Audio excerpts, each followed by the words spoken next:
नमस्कार दोस्तों, आप पढ़ रहे हैं कक्षा 10वीं एनसीईआरटी गणित। आज हम पढ़ेंगे प्रश्नावली 3.3 के अंतर्गत प्रतिस्थापन विधि, जिसमें हम प्रश्न 1 के 4 सवालों को हल करेंगे। तो देखिए, पहला सवाल है, यहाँ पे हमें दो समीकरण दिए गए हैं। तो देखिए, यहाँ रैखिक समीकरण युग्म जो दिए गए हैं x प्लस वाई बराबर 14, x माइनस वाई बराबर 4। एक मान के चलते हैं समीकरण 1 है और एक मान के चलते हैं समीकरण 2। अब देखिए, हमें करना है इन दोनों समीकरणों को प्रतिस्थापन विधि से। अब प्रतिस्थापन विधि क्या होती है? जब भी आपके पास दो समीकरण हो तो दो में से आप कोई एक समीकरण लें, x या y का मान निकालें और उसे अगले समीकरण में रखें। तो देखिए, हम पहला समीकरण लेते हैं, जो कि क्या है यहाँ पे x प्लस वाई बराबर 14 है। अब यहां से आप या तो x का मान निकालें या तो y का। जैसे हम x का निकालते हैं तो कितना हो जाएगा, 14 माइनस वाई हो जाएगा। तो देखिए, समीकरण 1 से हमने x बराबर निकाला है 14 माइनस वाई आया। अब हमें इस मान को समीकरण 2 में रखना है, क्योंकि 1 से निकालेंगे तो 2 में रखेंगे, 2 से निकाला होगा तो 1 में रखना पड़ेगा।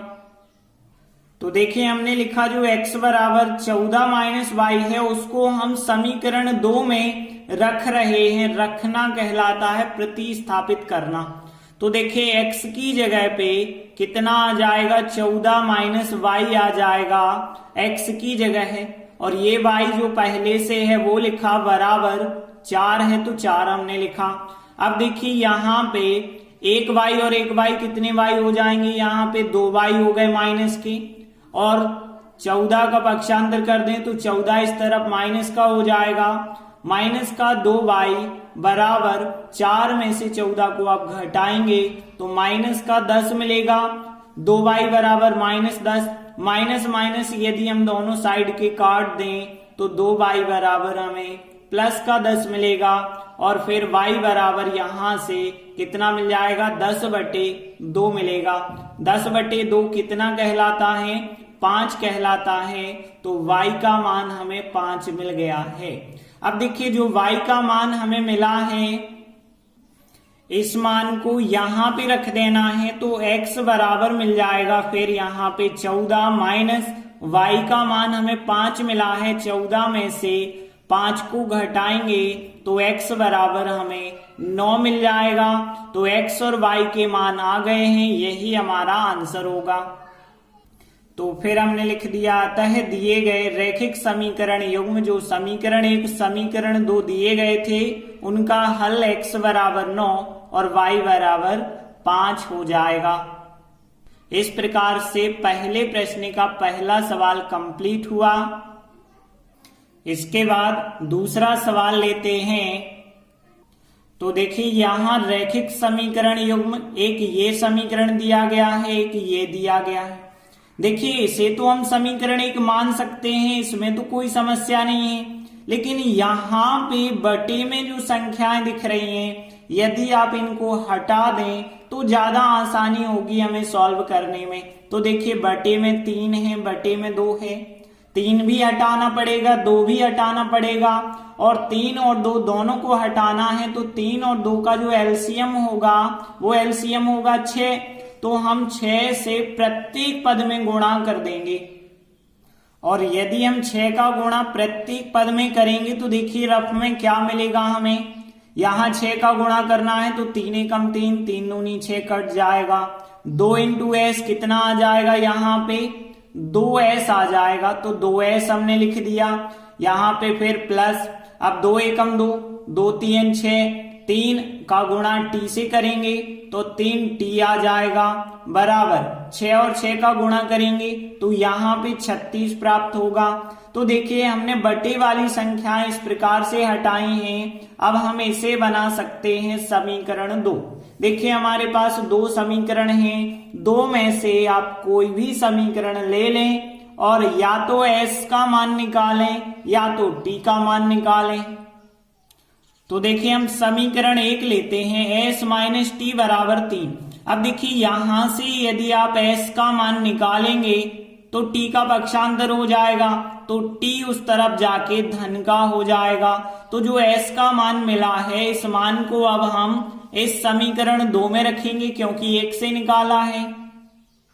तो देखिए हमने लिखा समीकरण 1 से जो s बराबर 3 प्लस टी है इसको हम अब समीकरण 2 में रखेंगे। तो देखिए हमने क्या लिखा, फिर 2 लिखा और s की जगह s का मान कितना है 3 प्लस टी है, तो 3 प्लस हमने t लिखा है और फिर यहाँ पे प्लस के 3t है 3t लिखा है और बराबर में 36 है तो हमने 36 लिखा है। देखिए और आगे जब सॉल्व करेंगे तो 3 दूनी 6 होगा और फिर 2 का गुणा t से करेंगे 2t होगा और यहाँ 3t तो वैसे ही रहेगा, इसमें गुणा नहीं करना क्योंकि कोष्टक के आगे संख्या लिखी है 2, तो 2 का गुणा कोष्टक में बस होगा और 36 के 36 लिखे। इसके बाद देखिए 2 और 3 5t हो जाएंगे यहाँ पे और यहाँ पे 36 और 6 का पक्षांतर कर देना तो 6 माइनस के हो गए। अब यहाँ पे 5t बराबर 36 माइनस 6 करेंगे 30 आएगा और आगे जो है 5 बटे में चला जाएगा तो 30 बटे 5, 30 बटे 5 का मतलब होगा 5 का भाग देना है 30 में, तो 5 का भाग 6 बार जाएगा तो t का मान फिर कितना आ गया है 6 आ गया है। अब देखिए जो t का मान आया है उसको यहाँ पे जाके आपको रखना पड़ेगा तो s का मान भी मिल जाएगा। तो हमने लिखा एवं s का मान यदि हमें ज्ञात करना है तो s बराबर 3 और t का मान, तो यहाँ पे 3 लिखा है और t का मान कितना है 6 है तो 6 लिख दिया है। तो देखिए s बराबर हमें 3 और 6 टोटल किया तो 9 मिल गया, तो s का मान 9 मिल गया है और t का मान 6 मिल गया है।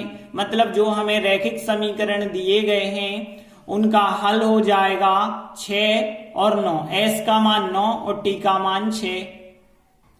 तो देखिए हमने लिखा अतः दिए गए रैखिक समीकरण युग्म का हल s बराबर 9 और t बराबर 6 आंसर हो जाएगा।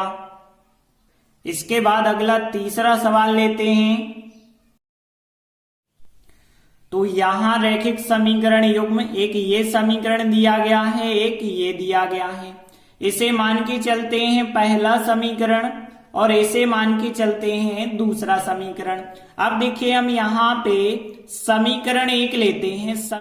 तो देखिए समीकरण 1 हम लेंगे। समीकरण 1 क्या है, यहाँ पे देखिए 3x माइनस वाई बराबर है 3। अब यहाँ पे ध्यान देना, देखिए यहाँ y का गुणांक कम है, x का 3 है, y का गुणांक -1 है, तो यहाँ y का मान निकालें ज्यादा आसानी होगी। तो माइनस वाई बराबर हो जाएगा 3 और 3x आ जाएंगे इस तरफ और फिर देखिए माइनस का y है, प्लस का y बनाने के लिए हमें माइनस चिन्ह से गुणा करना होगा, तो माइनस का गुणा करेंगे तो प्लस हो जाएगा और 3 यहाँ माइनस के हो जाएंगे और 3x यहाँ प्लस के हो जाएंगे। तो ये आ गया y का मान। अब इस मान को हम समीकरण 2 में रखेंगे।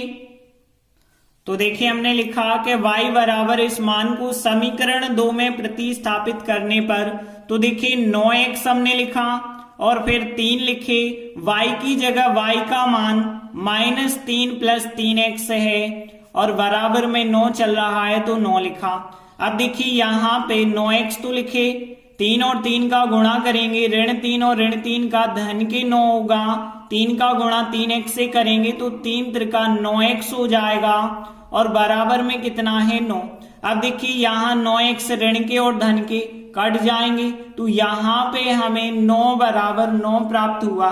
देखिए x वाला पद तो कट गया है, तो देखिए हम क्या लिखेंगे, जब x कट गया है तो 9 बराबर 9 जो समीकरण बना है वो x से रहित है, मतलब x इसमें नहीं है और 9 के बराबर 9 आ रहा है, तो फिर हम कह सकते हैं x के अनेक मान हो सकते हैं। तो देखिए हमने लिखा इसलिए यह जो समीकरण है x के सभी मानों के लिए सत्य है, क्योंकि यहाँ x है ही नहीं तो x का मान कुछ भी हो सकता है। जब x का मान कुछ भी हो सकता है तो y का मान भी कुछ भी हो सकता है। मतलब हम कह सकते हैं कि x के अनेक हल आ रहे हैं तो y के भी अनेक हल होंगे। अतः रैखिक समीकरण युग्म के अनंतः अनेक हल हैं। इस प्रकार हमने लिखा, अतः दिए गए समीकरण युग्म के अनंतः अनेक हल हैं। इस प्रकार से आंसर आप लिखेंगे। तीसरा सवाल भी कंप्लीट हुआ। आगे चौथा सवाल लेते हैं। तो देखिए यहां रैखिक समीकरण युग्म जो दिए गए हैं हमने उन्हें लिखा। अब देखिए इसे समीकरण 1 इसे समीकरण 2 हम मान सकते हैं, लेकिन यहां हमें समस्या होगी क्योंकि दशमलव में है संख्याएं, तो हम इन्हें समीकरण नहीं मान रहे हैं। पहले थोड़ी सा हम इन्हें सरल बना ले रहे, मतलब दशमलव हटा दे रहे। तो देखिए यहाँ 0.2 है, यदि हम दशमलव हटाएंगे तो क्या आ जाएगा, 2/10 आएगा, क्योंकि दशमलव का एक और इसके बाद एक अंक है तो एक 0 लिखते हैं, तो 2/10x। और 0.3 का मतलब है 0.3 मतलब 3, दशमलव का 1/10 यहाँ भी आ जाएगा बराबर 1.3 का मतलब संख्या 13 होगी, और दशमलव का 1 और एक 0 फिर यहाँ पे रख देना। और यहाँ पे देखें तो ऐसे ही यहाँ पे हो जाएगा 4/10x होगा, 5/10y होगा बराबर 23/10 यहाँ पे होगा। और आगे आप यहाँ पे सॉल्व कर सकते हैं कि 10 बटे में दिख रहे हैं, 10 का पूरे में हम गुणा कर देते हैं तो यहाँ पे 2x, क्योंकि 10 कट जाएंगे, यहाँ 10 का गुणा होगा, 10 कट जाएंगे तो यहाँ 3y आएगा, और यहाँ 10 कट जाएंगे तो यहाँ 13 आएगा। ये हो गया समीकरण नंबर 1। और यहाँ पे भी 10 का गुणा करेंगे, 10 कट जाएंगे, 10 कट जाएंगे, 10 कट जाएंगे तो 4x आएगा, 5y आएगा बराबर आ जाएगा 23। इसे हमने समीकरण 2 दे दिया नाम।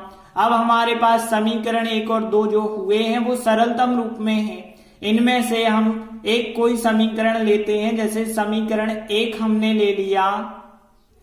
तो देखिए ये रहा समीकरण 1। अब देखिए यहां से या तो आप x का मान निकालें या तो y का मान निकालें, कोई भी मान आप निकाल सकते हैं। जैसे हम यहाँ x का मान निकालते हैं तो 2x बराबर हो जाएगा 13, 3y का पक्षांतर कर दो तो 3y घट जाएंगे, और x बराबर 13 माइनस 3y और 2 कहाँ आ जाएंगे, बटे में आ जाएंगे। तो x का मान या y का मान आप कुछ भी ज्ञात कर लें, कोई प्रॉब्लम नहीं है, दोनों से सही उत्तर आ सकता है।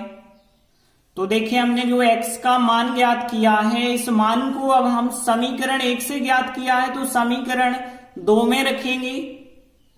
तो हमने लिखा कि x बराबर 13 माइनस 3y बटे 2 को समीकरण 2 में प्रतिस्थापित करने पर, तो देखिए इस समीकरण में जब आप रखेंगे तो 4 लिखेंगे, फिर x की जगह है x का जो मान हमने निकाला है 13 माइनस 3y बटे 2 लिखा, और फिर प्लस 5y है तो 5y लिखा, बराबर में कितना है 23 है तो 23 लिखा। अब देखिए जब हम सॉल्व करेंगे तो यहाँ 2 से 4 कट सकते हैं, 2 एकम 2, 2 दूनी 4 कट जाएगी संख्या।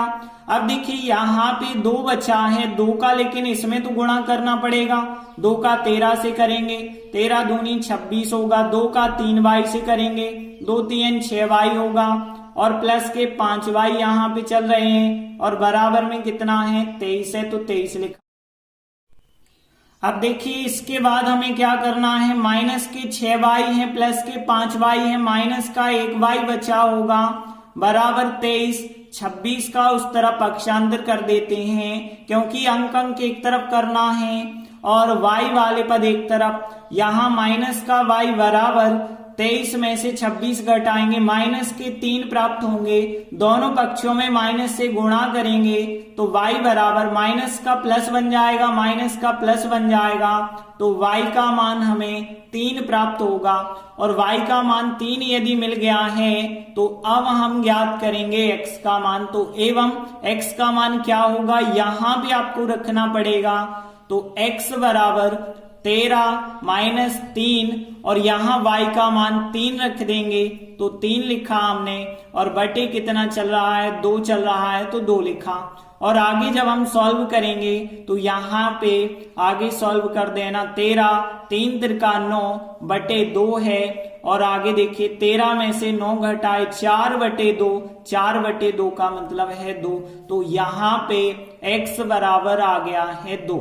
तो x बराबर 2 और y बराबर 3 दिए गए रैखिक समीकरणों का हल हो जाएगा। तो देखिए हमने लिखा आता है दिए गए रैखिक समीकरण युग्म का हल x बराबर 2 और y बराबर 3 है। इस प्रकार से चौथा सवाल कंप्लीट हुआ। बाकी आगे के सवाल अगले वीडियो में करेंगे। धन्यवाद।